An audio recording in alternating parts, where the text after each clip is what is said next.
الكلاسيكو هو اكتر ماتش الناس بتتفرج عليه بعد نهائي كاس العالم، والماتش ده هو اللي قدم لنا لقطات تاريخيه كتيره جدا، من هروب جارث بيل في السوبر لرفعه الاسطوره ميسي للتيشيرت البرنابيو. يعني من الاخر مفيش ماتش كلاسيكو بيبقى ممل لما الفريقين ما بيبقوش في احسن احوالهم ولاعيبه الفريقين بيلعبوا كانها حرب، مش مجرد ماتش من 90 دقيقه. هو الكلاسيكو ما يعتبرش ديربي بالمعنى الحرفي، بس الماتش ده فيه كل حاجه اللي يخليه يتعامل كانه كده. بس ايه اللي خلى فرقتين مش من نفس المدينه يتخلق بينهم العداوه دي؟ السؤال ده ليه اجابتين. اجابه كلنا عارفينها وهي قرب المنافسه بين الفرقتين، فهم اكتر ناديين محققين القاب في اسبانيا، كمان هم الفرقتين الوحيدين اللي كسبوا الدوري ابطال اوروبا في اسبانيا. يعني من الاخر مفيش فريق بينافس برشلونه اكتر من مدريد، ومفيش فريق بينافس مدريد اكتر من برشلونه. الاجابه الثانيه بقى ازاي بدات العداوه دي، وده اللي انا جاي احكيه لك النهارده. بس قبل ما ندخل في الفيديو ما تنساش تعمل لايك وسبسكرايب في القناه. زمان في بدايه القرن العشرين اسبانيا كانت بلد متشققه، مدريد العاصمه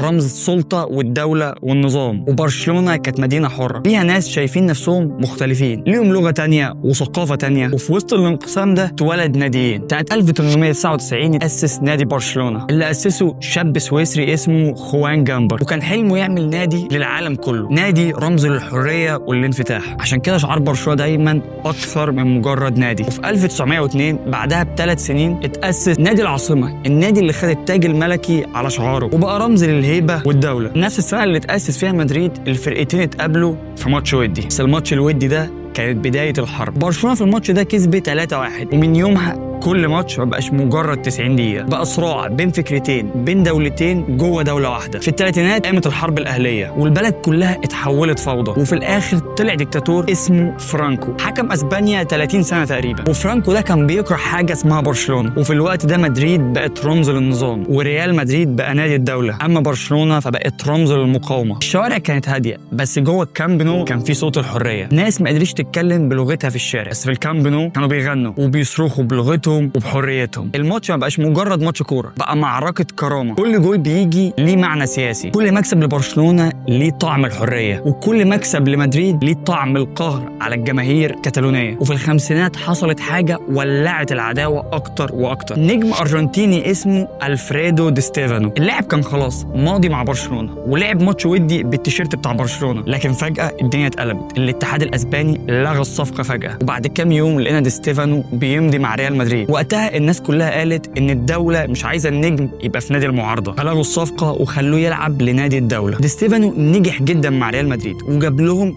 5 دوري ابطال اوروبا ورا بعض، وخلى نادي ريال مدريد رمز للقوه. في الوقت ده برشلونه ضعف جدا، وقوه مدريد فضلت مكمله معانا لحد السبعينات، لحد ما برشلونه جابت لاعب هولندي اسمه كرويف، الهولندي الطائر. الراجل ده ما كانش بس نجم، ده كان عبقري، غير شكل النادي وغير فلسفه، رجع لبرشلونه الثقه من تاني وخلاهم يحسوا ان هم مش اقل من مدريد ولا حاجه. لكن اللي حصل بعد كده كان اعظم بكتير. في فصل جديد من الحرب دي الجيل اللي بعد كرويف كان بيكمل فكرته. لما مسك جوارديولا التدريب رجع هوية برشلونه اللي كانت ضايعه، كره قدم مبنيه على المتعه وعلى اللعب الجماعي، ومعاه جه الاسطوره ليونيل ميسي، الولد اللي حول الكلاسيكو من ماتش عادي لحدث تاريخي. وفي المقابل مدريد جابت كريستيانو رونالدو، لاعب لسه كسبان دوري ابطال اوروبا والكره الذهبيه مع مانشستر. كل كان متوقع وقتها ان اللاعب ده هيكون من افضل لعيبه في التاريخ، بس اللي محدش كان يعرفه ان الاثنين دول هم اللي هيغيروا شكل الكلاسيكو نهائي. ميسي ورونالدو خلى اللي مش بيشجعوا برشلونه او مدريد يسيبوا اي حاجه في ايديهم ويروحوا يتفرجوا على الكلاسيكو. ودلوقتي بعد اكتر من 120 سنه من انطلاق الكلاسيكو بقى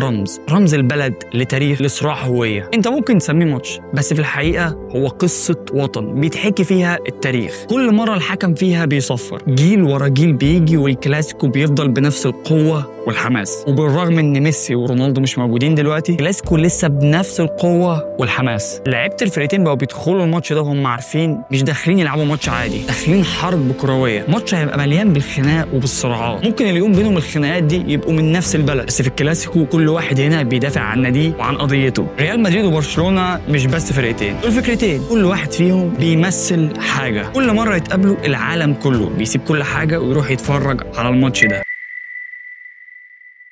لو وصلت لحد هنا شكرا جدا ليك على المشاهده، ما تنساش تعمل سبسكرايب، ما تنساش، مهم جدا عشان نكمل. وشكرا للمشاهده، سلام.